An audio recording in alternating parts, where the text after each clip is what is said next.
माझा पर्पज आहे की किती सुंदर आहे बघा हा छोटासा डिटेल. मग मी मे बी पूर्ण लँडस्केप घेणार नाही, मी झाडाचं खोड घेईन. त्या पूर्ण लँडस्केपमध्ये एखादं झाड असतं, त्याचं खोड असतं, त्याच्यावरनं एक मुंगी चालली आहे. करेक्ट. एवढे डिटेलमध्ये तुम्ही निसर्ग बघता का?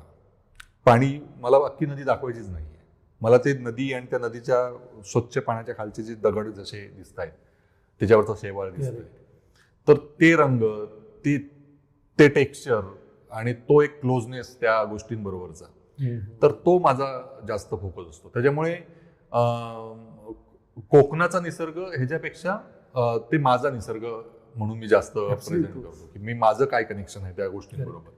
आणि तसं कोकण म्हटलं तर किनारपट्टीला सगळं कोकण आहे. आमच्या सिंधुदुर्गात म्हटलं तर वेंगुर्ले, मालवण हे जे भाग आहेत ते फार सुंदर आहेत, पण माझं काम तिथे नाहीच आहे फारसं. माझं काम सगळं माझ्या कणकवली आणि त्याच्या आजूबाजूच्या एका काही पट्ट्यामध्ये आहे, जे त्या अर्थाने टुरिस्ट कोणी येत नाही ते बघायला, कळलं. पण तिथे सर्वात गंमत काय होते की तिथे एकतर दोन गोष्टी होतात. एकतर त्या सगळ्या लँडस्केपमध्ये माझं लहानपण गेलंय, बरोबर, चित्र काढण्यात, फिरण्यात, हुंदडण्यात.